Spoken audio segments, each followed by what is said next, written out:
Alright guys, welcome to VALORANT's massive drama in the VCT over the last 24 hours with some insane roster development starting to happen. Fnatic announcing yet another replacement for Leo in their lineup going forwards. Leo is still the plan, but Crashies out of nowhere is one of the most surprising off-season moves that we have seen. But also big drama last night in the Americas. Cloud9 are at it again, just days after getting rid of Rossi in controversial circumstances. Now Moose is gone from the lineup as well. What is happening at the management of that organisation? Some chaos as well at the Soup Valorant League. Very much enjoyed your thoughts in the comments below. Hit the like button if you enjoy. Subscribe if you're new as always. I greatly appreciate it. First of all, by the way, from Ryan at formerly Rush B Media, I believe it was. Now he tweeted this out back in September. Crashies is joining Fnatic. He joins 2 years after 2 years NRG. This tweet is not really a test. Now, so this was literally a joke tweet. I mean, like, he didn't somehow have a vision. And maybe he did, I don't know. But he literally made this as a joke tweet. And it turns out that Fnatic actually did decide this is what they're going to do. Valorant also confirmed a couple of things on challenges and Ascension, basically, going into the new season as well. They talk about get ready for challenges 2025. This is going to be your calendar, right, for the upcoming season. So challenges, qualifiers, playoffs, and then you've got the various stages, as we are relatively familiar with. And then VCT Ascension in October next year is going to be the plan, with Premier running alongside. Now, this is another key talking point. Now, we saw this a while ago, but I just wanted to clarify it again. These are for the Ascension teams. It used to be, if you got promoted via Ascension, you got a 2-year chance, and then you were gone.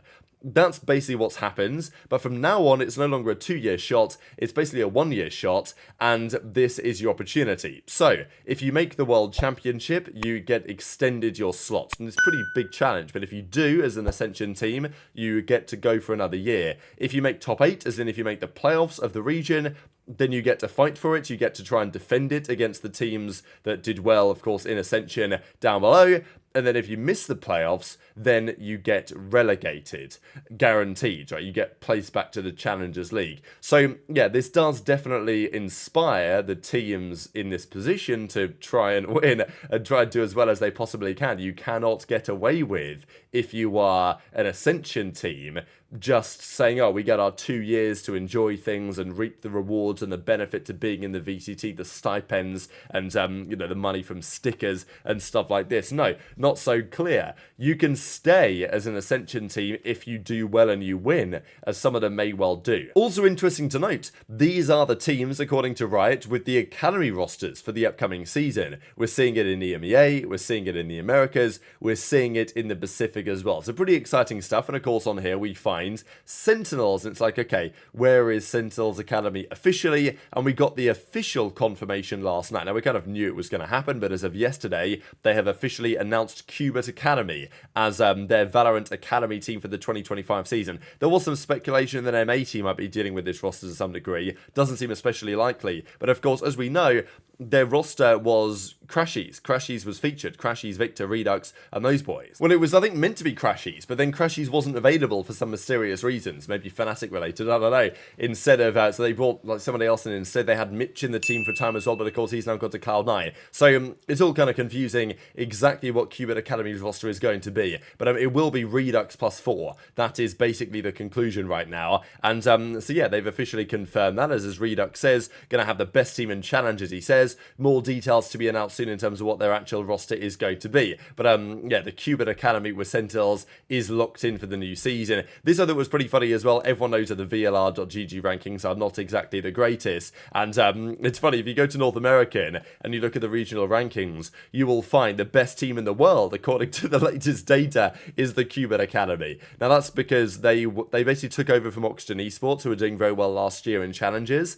And that's because Redux was there before, so that's who they've effectively replaced on VLR. Then Sentinels at 1998, like ELO, G2, NRG, Turtle Troop, better than 100T, Cloud9, MXS, and then they've got Trust in Plug and Rankers as the 9th and 10th best teams in the entirety of North America. Before we get back to some of those guys, though, and some of the drama, let's talk about this, because I missed this news in yesterday's video by approximately 5 minutes. So kind of unfortunate, but whatever. We get to talk about it today as well.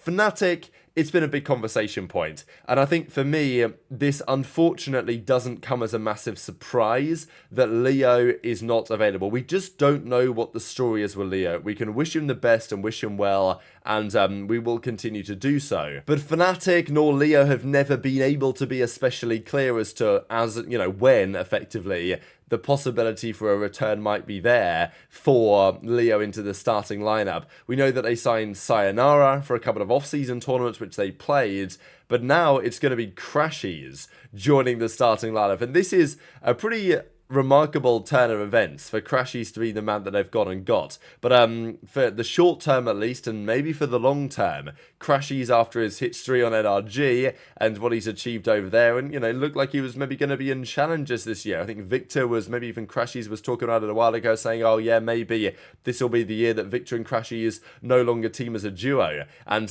yeah, that seems to be what we're seeing right about now. So Crashies to Fnatic is a locked-in, done deal for the new season. And as Kojo says, for anyone asking, Leo is still a member of our team. We're doing everything that we can in the background to support his recovery. Very hard to predict his return at the moment, so we've decided to bring in Crashies, who are confident to fill in the role until Leo is ready. So the point is clear.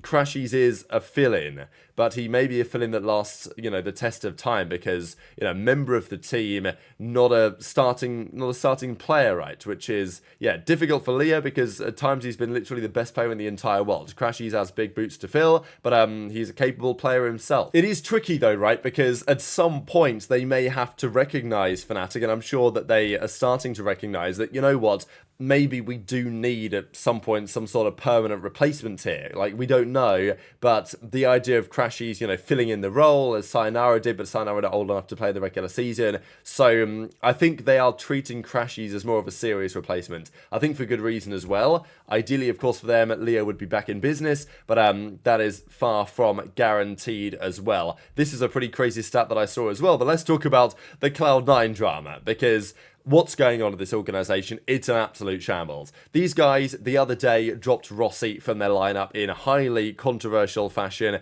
as we know.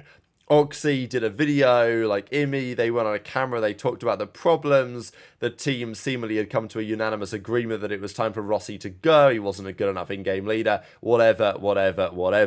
Cloud9 yesterday, say this. As of today, Moose has been allowed to explore his options. Obviously, they played that tournament recently without Rossi. I mean, they played like Spotlight tournament, when it was like Game Changers players and on the starting roster and all this other stuff. Now Moose is dropped. So, like, what's going on? Like, generally, what is going on? Which players are behind this one? Which team? Because the other day, apparently, the team was all in agreement that Rossi had to go, and now all of a sudden, Moose is getting dropped. Like, what are we talking about here? Now, look, should Moose be gone? I don't think he's the best player on the roster. I think that if there was someone to be replaced, you would look at Moose for sure. But what's happening here? How are we at a point where the players and the general manager and the coaches are just, dropping people left, right, and centre all of the time, and now they're running trials. They're now running trials for a new fifth. Of course, the other day they got rid of Rossi, brought Mitch back in. And look, it's an argument that with Mitch in the roster, the dynamic has changed. The IGLing dynamic has changed. Mitch thinks, you know what, look, I'm coming in, I'm the IGL, I'm going to try and call some shots here. I don't like the way that Moose is performing. We're going to get rid of him. And that's now exactly what they've done. So Moose says, no longer a Cloud9, had a great experience, learned a lot in my time here.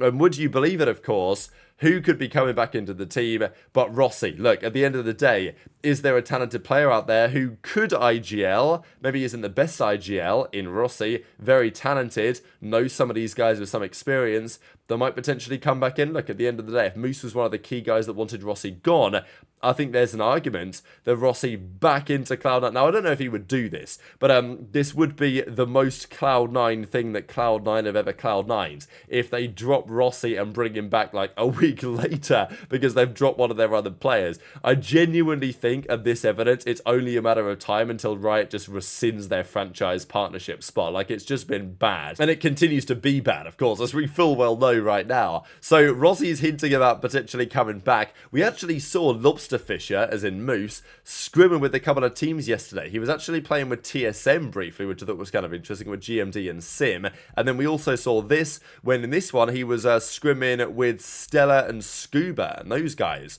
So, yeah, definitely intrigued to your thoughts in the comment section below on where Moose is potentially going to go. The other big talking point, though, we've got to mention before we close out the video is on the tournament, the Soup Valorant League. NRG, they went down 2-1 to Rapid Lofi yesterday. Unbelievable scenes. Boostio, of course, was taking the mick, and he says, what's worse, 100T losing to Into the Plug, or whatever it's called, or NRG losing to whoever they just played? And, you know, FNS has to reply and says, like, you lost to the Plug in the confidence of your own home. Like, what are you talking about? And then voice him a little bit harder. So, yeah, NRG and 100T, maybe not the teams that we expected them to be. However, if I hit the refresh on this one, we will find the result to Sentinels versus Made in Thailand, and this is a result for the ages. What is going on here with these teams? These, you know, APAC teams with some players that I'm familiar with, some players that I'm less familiar with, and just getting mega results. I mean, Sentinels in this series were expected to have a pretty easy W. But no, they come in, they 13-6 Made in Thailand on their Haven, fair enough. They lost the Pearl, though, on their pick 13-10, and the Binds, an absolutely absurd 17-15 overtime, with a 12-6 lead for Sentinels and a 12-6 lead squandered on the Bind to lose the overtime. Laz, Cigarettes, and the rest of the team, absolutely unbelievable. What is going on with the North American region right now at this tournament? I mean, what is it about blowing all these leads and these advantages? I mean, losing 6 in a row, a 12-6 lead to then lose a quad overtime is some absolutely heinous stuff. But Sentinels are down to the losers bracket, and they will play the winner of Gen.G and Talon. It could be another Gen.G banger to qualify, but it's Made in Thailand smoking their way through the group. We did also see DRX beat Billy Gaming, so that does set up the matchup that we all wanted. NRG versus Billy happening in about a day from recording this. But massively intrigued to your thoughts on all this drama in the comment section below. So much for you guys to dive into in the comments. Yeah, hit the like button if you enjoyed, subscribe if you're new, take care, and I'll see you next time.